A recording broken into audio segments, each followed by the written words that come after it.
하나님 말씀을 봉독하겠습니다. 하나님 말씀은 시편 127편, 128편입니다. 두 편입니다. 먼저 127편을 봉독한 다음에 128편을 봉독하도록 하겠습니다. 127편 1절을 보겠습니다.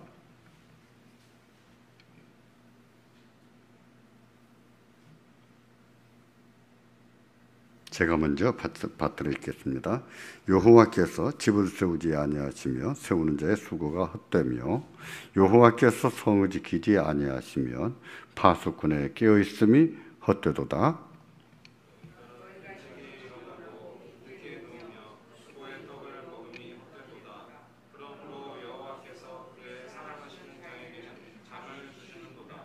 보라, 자식들은 여호와의 기업이요 태의 열매는 그의 상급이로다.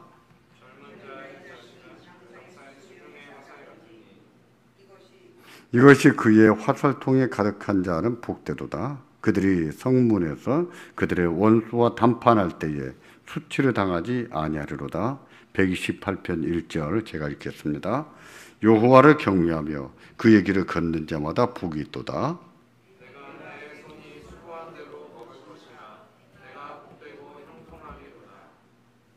네 집 안방에 있는 네 아내는 결실한 포도나무 같으며 내 식탁에 둘러앉은 자식들은 어린 감람나무 같으리로다. 여호와께서 시온에서 네게 복을 주실지어다. 너는 평생에 예루살렘의 번영을 보며 내 자식의 자식을 볼지어다. 이스라엘에게 평강이 있으리로다. 아멘. 오늘은 어린이날입니다. 교회는 또 어린이 주일로 지킵니다. 어린이 주일, 어린이날을 맞이해서 이 땅의 모든 어린이들에게 우리 하나님이 건강하게 또 행복하게 잘 자라게 하시도록 복을 주시기를 바랍니다. 또 우리 믿음의 아이들이 주 안에서 진리 가운데서 자라도록 복을 주시기를 주의 이름으로 축원합니다.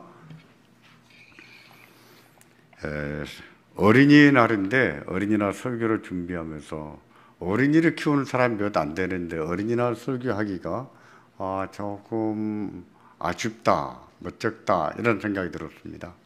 그래서 가정에 대해서, 가정의 소중함에 대해서 설교를 해야 되겠다 해서 방향을 좀 틀었습니다.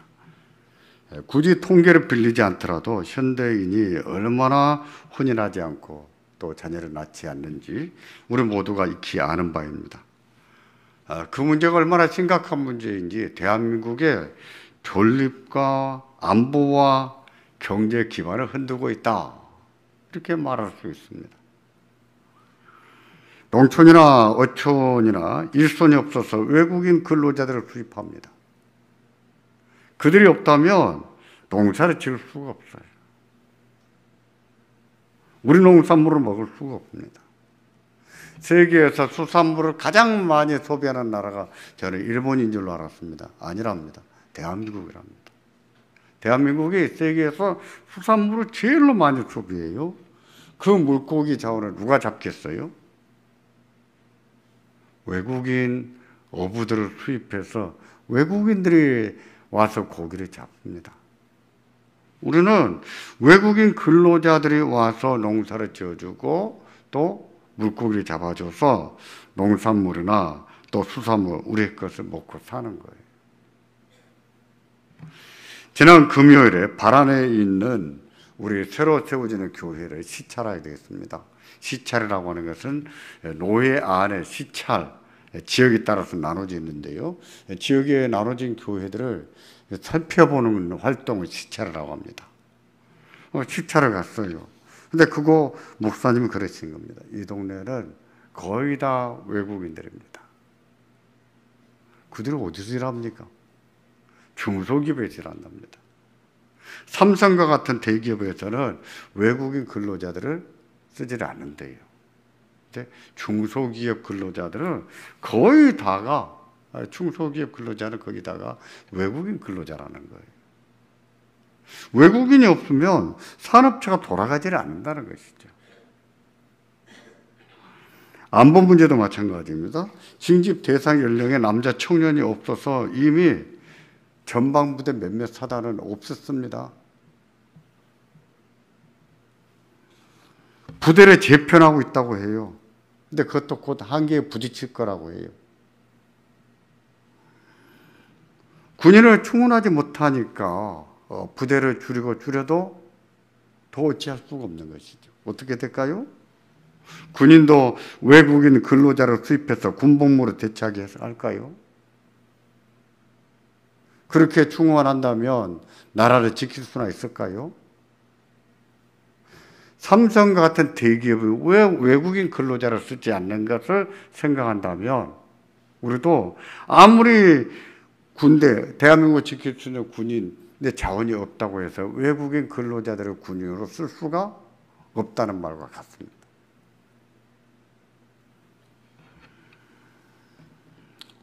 이렇게 된다고 했을 때 어떻게 해야 대한민국을 지킬 수 있는가? 이스라엘도 그렇고 노르웨이도 그렇다고 해요. 여성들도 의무 복무를 한답니다. 저는 이제 그래야 된다고 생각해요. 그래야 된다. 여자들도 다 의무 복무를 해야 된다. 전 그렇게 생각해요. 제게는 손자가 둘이고 손녀가 둘입니다.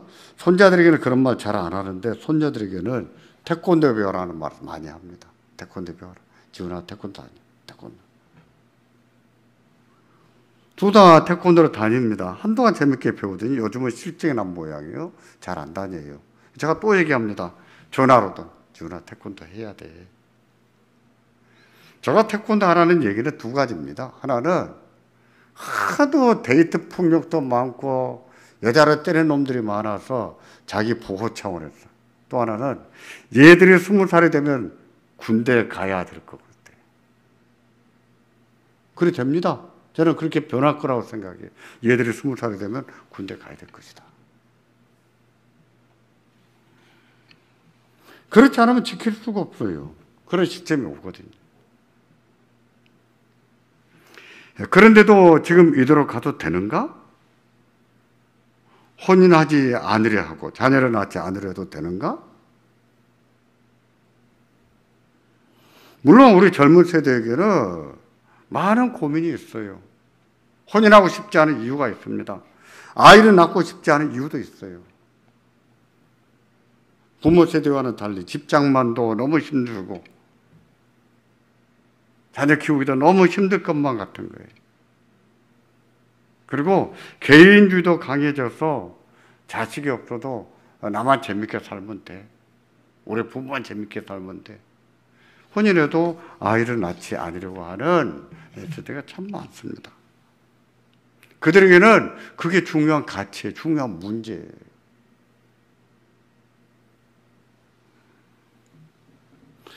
시편 127편은요, 가정시입니다. 하나님 백성은 남자라면 1년에 3차례씩 예루살렘 성전에 올라가서 하나님께 보여야 됐어요. 하나님께 예배하는 것을 하나님께 보인다, 이렇게 표현했어요. 그때 경건한 부인들은 자기 자녀들과 함께, 남편과 함께 예루살렘에 올라갔습니다. 예루살렘에 올라가는 여정은 쉽지 않은 길이에요. 산 넘어 산이었습니다. 집과 예루살렘과의 거리에 따라서는 어떤 집들은 3일, 어떤 집은 나흘 닷새씩 야영하면서 아침에 일어나서 또 출발하고 이런 여정을 통해서 예루살렘 성전에 나가야 했습니다. 그렇게 가는 것은 쉬운 일이 아닙니다. 야영도 하루 이틀이지 몇 날을 해보세요. 얼마나 힘든지. 예루살렘에 가면 일주일 내내 야영해야 돼요, 또. 그의 어린 아이들까지 있습니다. 그러면 그런 부모들은 얼마나 힘들겠어요. 그런 경우 노래를 부르면서 가면 어떨까요? 힘들지만 더 쉽게, 더 재밌게 갈 수 있지 않을까요? 그렇습니다. 노래가 그런 효과가 있어요. 노래 부르며 간다면 보다 쉽게, 재밌게 갈 수 있습니다. 그래서 하나님 백성들은 성전에 올라갈 때 항상 노래 부르면서 갔어요. 예루살렘에 갈 때 노래 부르면서 갔습니다. 그때 부른 노래를 성전에 올라가는 노래라고 합니다. 성전에 올라가는 노래. 시편 120편부터 134편까지가 성전에 올라가는 노래입니다. 하나님 백성들은 하나님께 가는 길이 멀고 산 넘어 산이라도 노래를 부름으로 좀 더 흥겹게 재밌게 나아갈 수 있었어요. 그때 부른 노래 중에 하나가 127편이고 128편이에요. 127편의 주제는요, 가정이에요. 가정입니다. 가정을 어떻게 세울 수 있는지, 가정을 세울 때 뭐가 중요한지를 노래합니다.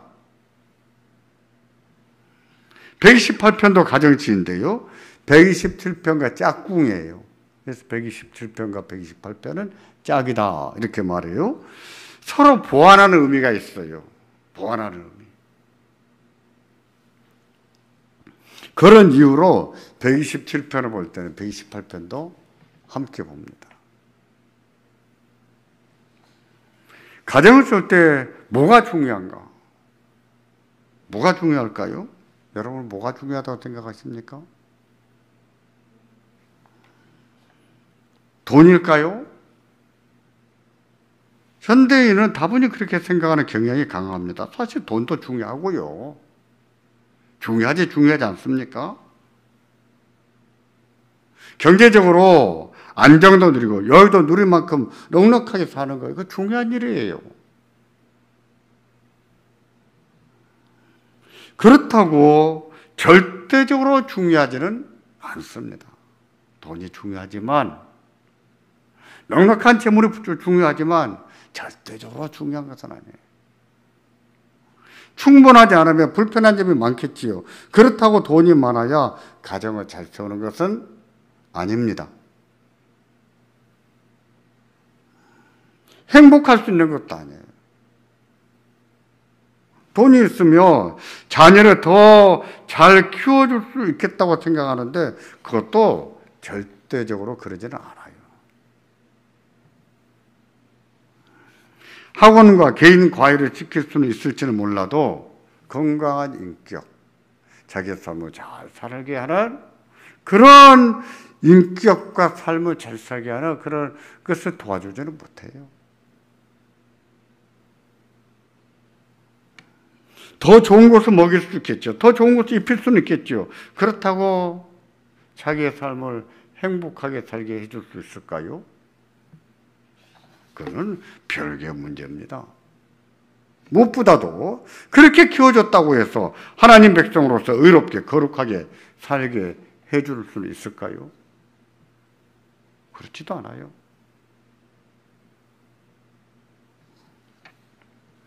그럼에도 재물을 절대적으로 중요하게 여긴다면 그것은 세속적인 사고지요. 세속적인 사고예요. 황금 만능주의에 찌든 사고이고, 돈이 능력이나 되는 것처럼, 돈이 하나님이나 되는 것처럼 생각하는 것과 그와 다를 바가 없습니다. 대개 예전에 비정상회담이라고 하는 프로그램을 보면 서양 사람들보다 동양 사람들이 훨씬 더 돈을 능력으로 생각해요. 행복의 조건으로 생각하고 가정의 조건으로 생각해서 볼 수 있어요. 특히 중국 사람. 한국 사람도 예외가 아니에요.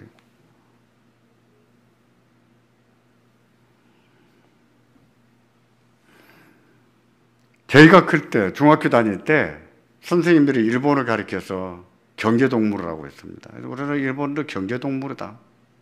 그렇게 알고 컸어요. 근데 지금에 와서 보면은 누가 경제동물인가? 한국 사람이 경제동물이 아닌가? 저는 그렇게 생각해요. 경제가 최고가 돼버려. 돈이 최고의 가치가 돼버렸어요. 돈밖에 모르는 동물이 됐다. 그런 뜻이지요. 그리스도인이면서 그렇게 생각한다면 어떤가? 그 사람은 성경의 가르침보다 세속적인 가치를 더 따르고 사는 것입니다. 하나님 말씀보다도 세상적인 욕심을 더 중요하게 여기고 사는 거예요. 그것은 하나님을 믿는다고 말할지라도 실제로는 예수님을 믿는 것이 아니라 자기 욕심을 믿는 것이고, 여호와가 하나님이 아니라 돈이 하나님인 것이죠. 돈이 하나님이죠.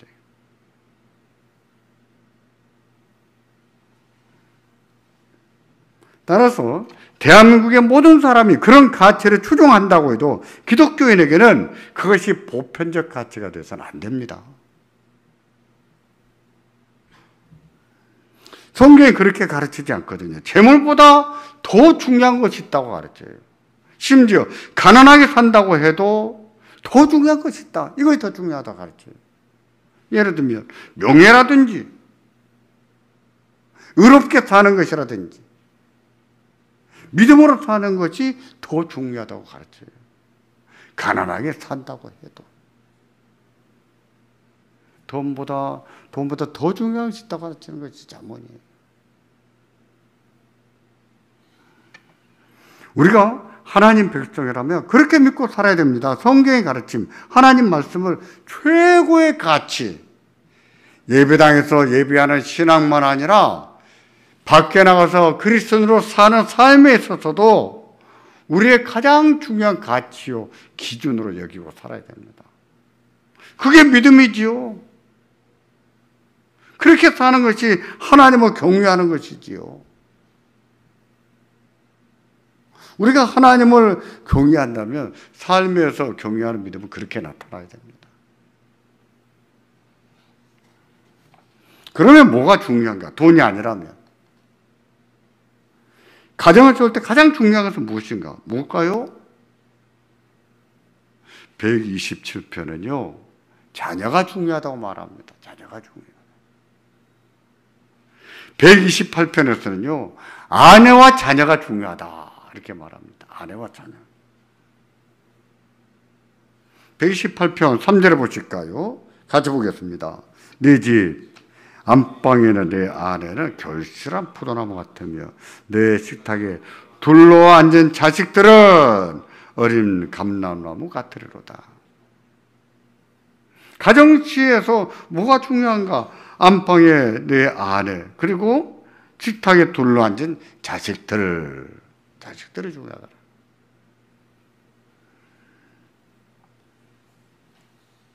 127편 4절과 5절에 보면 자식은 여호와께서 주신 기업이요 상이라고 했습니다. 그러면서 화살에 비유해서 이렇게 말씀합니다. 젊은 자의 자식은 장사의 수중의 화살 같으니 이것이 그의 화살통에 가득한 자는 복되도다. 그들이 성문에서 그들의 원수와 담판할 때에 수치를 당하지 아니하리로다.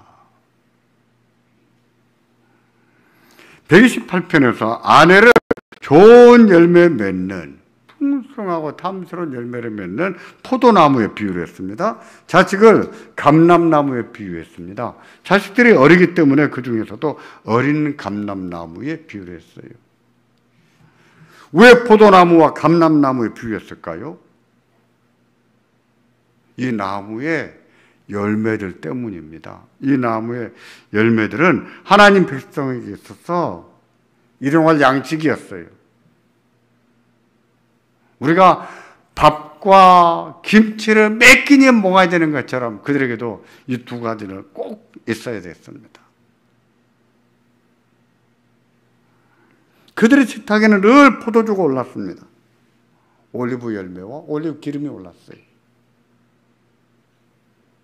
없어서는 안 될 제품입니다. 일상에서는 반드시 있어야 돼요. 그렇게 귀한 열매같이 절대적으로 중요한 존재가 누굴까요? 아내고 자식들이라는 거예요. 자식들. 가정을 세운 데 있어서 가장 중요한 것은 무엇인가? 아내와 자식들이라는 것입니다.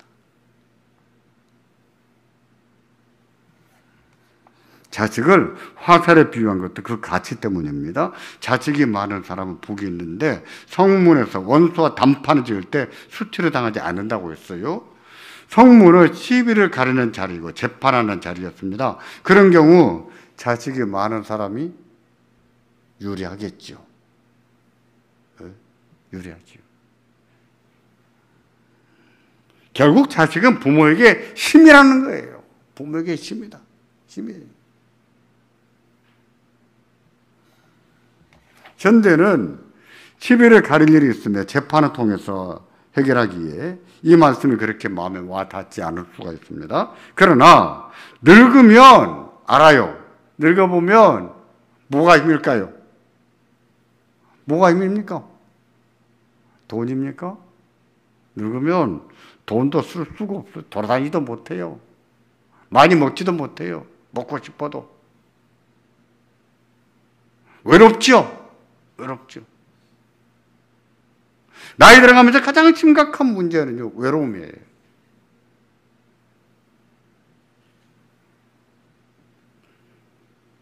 늙으면 자식이 힘입니다. 자식이 없는 사람은 외로운 거예요. 외롭습니다. 찾아오는 사람이 없다. 얼마나 고독하겠어요. 자식이 많은 사람은요, 늙어도 덜 외롭습니다. 덜 외로워. 위로받을 일이 있고, 기쁨을 누릴 일이 많고, 웃을 일이 많고, 보람을 누릴 일이 많이 있어요. 자식이 많은 사람.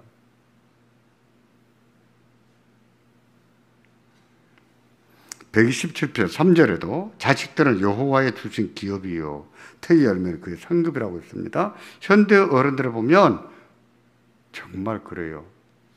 아들과 딸 중에 누가 더 그런가? 누가 더 그럴까요? 누가 더 상급이 되고 누가 더 기업이 될까요?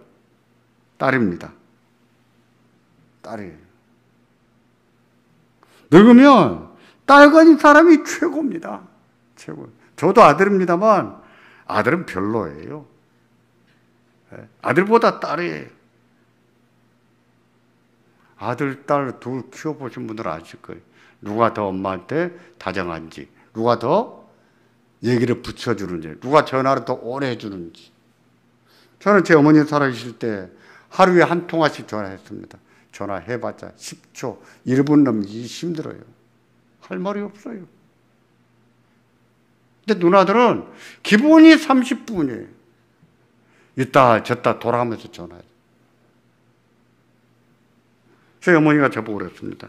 나는 딸이 많아서 이렇게 좋은데 너는 딸이 없어서 어쩔래? 그런 말씀이 생각이 납니다.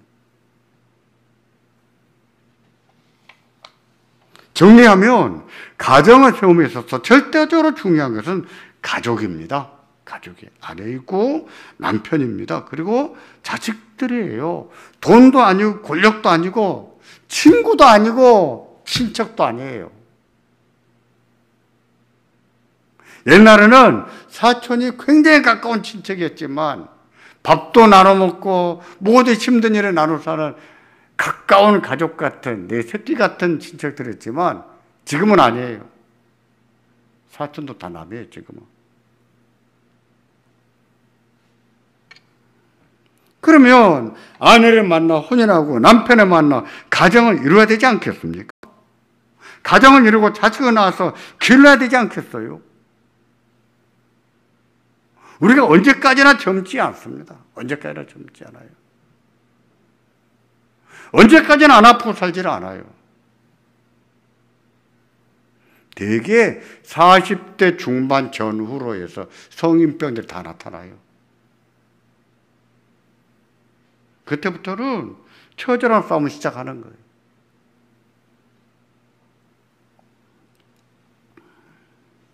아무리 힘들어도, 아무리 귀찮아도 아내를 만나서 가정을 이루고 남편을 만나서 가정을 이루고 자식을 낳고 사는 이것을 최고의 가치로 여기고 살아야 돼요. 최고의 가치.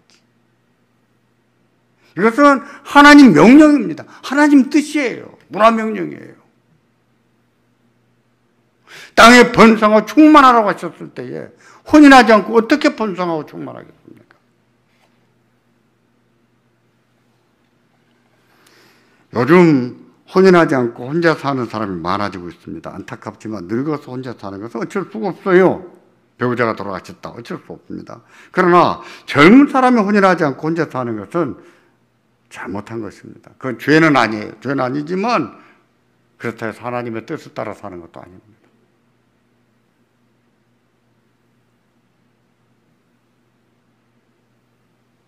머리 숙이지 말고 앞을 보고 설교를 들으세요.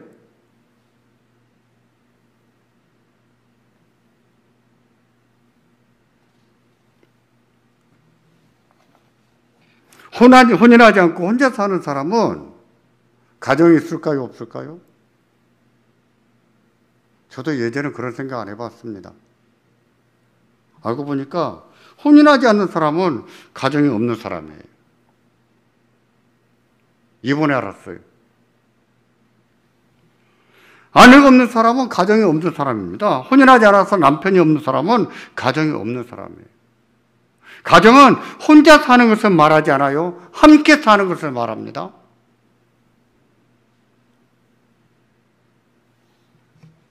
히브리어에서 가정이라고 하는 말이 바이트라는 말인데 이것은 집을 말하기도 하고 건축물로 집도 말하지만 가족을 말합니다. 가족.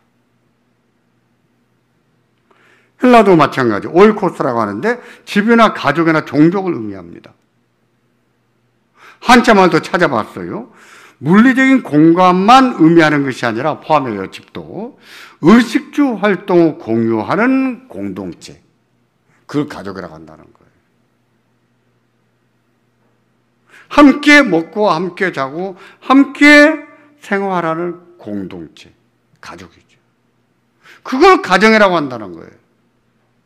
그런 사실은 집을 세운다, 집안을 일으킨다는 말에서도 찾아볼 수 있습니다. 이 경우에 집이라고 하는 것은 아내와 남편과 자식들로 구성된 가족 공동체를 말하는 거예요. 집을 일으킨다? 혼자 사는 것을 집을 일으킨다고 말하지 않는다는 거예요. 혼인하지 않고서는 가정을 세우지 못합니다. 집을 세우는 게 아니에요. 다소한 정약용 선생님도 그렇게 말씀하셨다고 합니다. 늙으면 친구가 필요 없다. 근데 그 말을 인용한 어떤 사람이 글을 보니까 엄밀히 말하자면 필요가 없는 것이 아니라 하나하나 사라진다는 거예요. 실제로 그럽니다. 늙으면 친구가 죽어도 가볼 수가 없어. 힘이 없어서. 누나가 죽어도 가보지를 못해. 너무 늙어서. 멀리 사는 형이 돌아가셔도 조문을 못 갑니다. 내가 늙어서.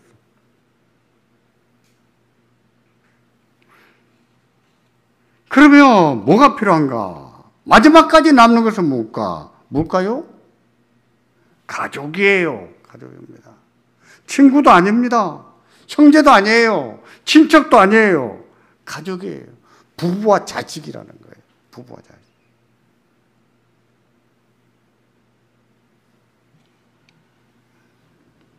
그런지 그렇지 않은지 살펴보십시오. 정말 그렇습니다. 늙으면 부부만 남아요. 부부만 남아. 자식이 남습니다. 젊었을 때는 철이 없어서 친구들을 좋아하고 친구 만나는 것을 낙으로 여기는데 그거 잘못된 거예요. 늙어보세요. 가족밖에 없습니다. 가족밖에. 목사님 친구가 좋습니다. 아직 덜 늙어서 그래요.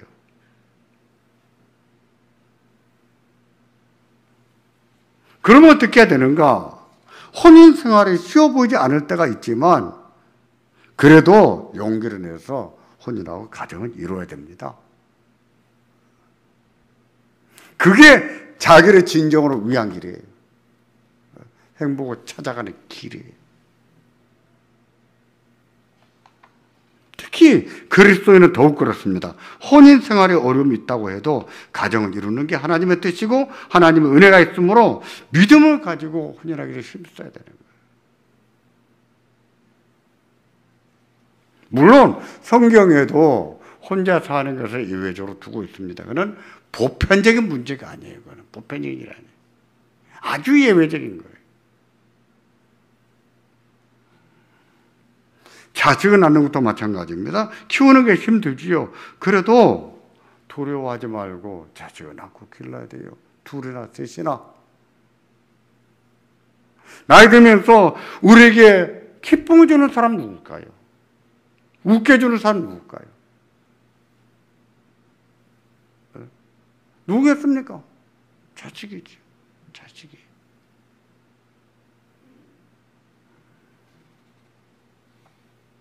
그렇게 사는 것이 복입니다. 그렇게 사는 것이 하나님 주신 복을 누리고 사는 거예요.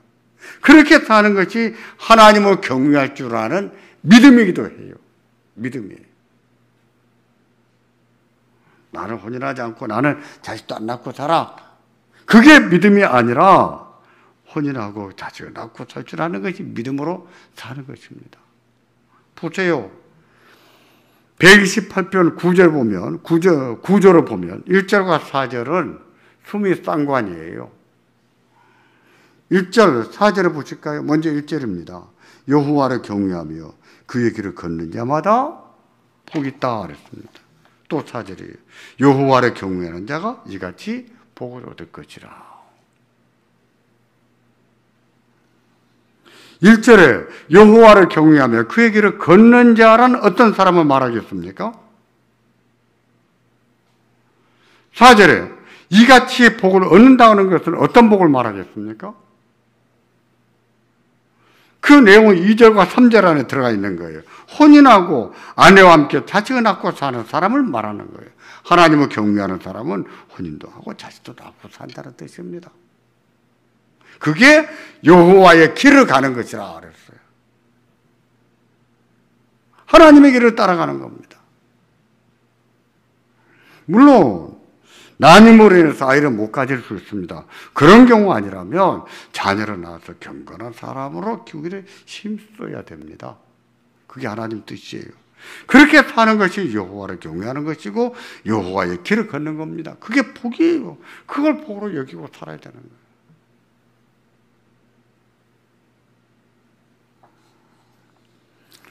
우리나라 젊은이들의 생각을 바꿔야 됩니다. 특히 기독교인들은 성경 말씀 따라서 그 가치관을 세우고 살아야 됩니다. 아내를 만나고 남편을 만나 가정을 이루는 것을 복으로 여기고 살아야 돼요. 그게 복이다. 그게 복이에요. 자식을 둘이나 셋 낳아서 키우고 사는 것을 복으로 여기고 그것이 하나님의 은혜로 여기고 살아야 돼요. 사실은 그래요.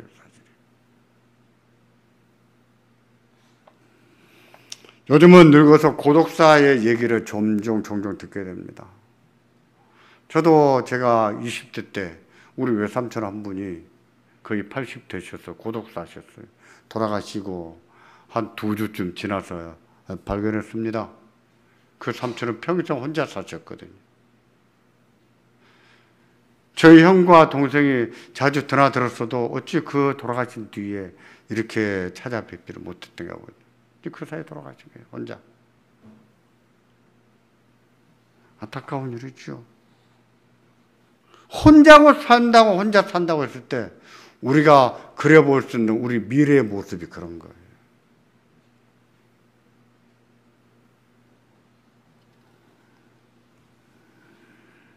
우리 기성세대는요, 그렇게 되지 않도록 기도해야 됩니다. 하나님께서 우리 젊은이들을 변화시켜 주시기를 기도해야 돼요. 우리나라 젊은이들이 가정을 소중히 여기고 가정을 이루고 자식을 낳아 기르는 것을 복으로 여기고 살도록 기도해야 돼요. 하나님 들으십니다. 들으세요.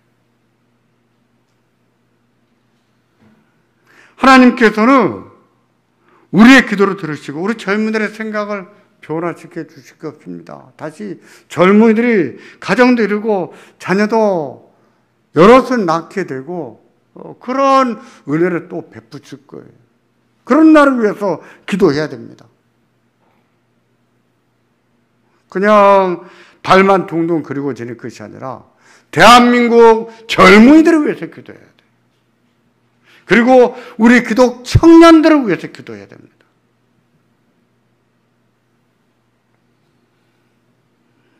그리고 아직은 어린 자녀라면 가정의 소중함을 가르쳐야 돼요. 자꾸. 그것이 하나님의 뜻인 것을 가르쳐야 됩니다. 그리고 나이가 됐을 때 가정 이루도록 가르쳐야 됩니다. 그러면 어린 자녀들이 잘 자랄 겁니다. 하나님을 경외하는 삶을 살 것이에요. 여호와를 경외하는 길을 갈 것입니다. 하나님이 그들에게 복을 주실 거예요. 우리만 아니라 우리 자녀들도 가정을 통해서 주시는 복을 누려야 되지 않겠습니까? 자식을 통해서 주시는 복을 누려야 되지 않겠어요? 그래야 됩니다. 우리 하나님이 우리의 젊은 세대에게도 이 복을 누리게 하시는 은혜를 허락하시고 또 우리 젊은 세대에게도 이 놀라운 변화가 일어나기를 주의 이름으로 기원합니다. 기도하겠습니다.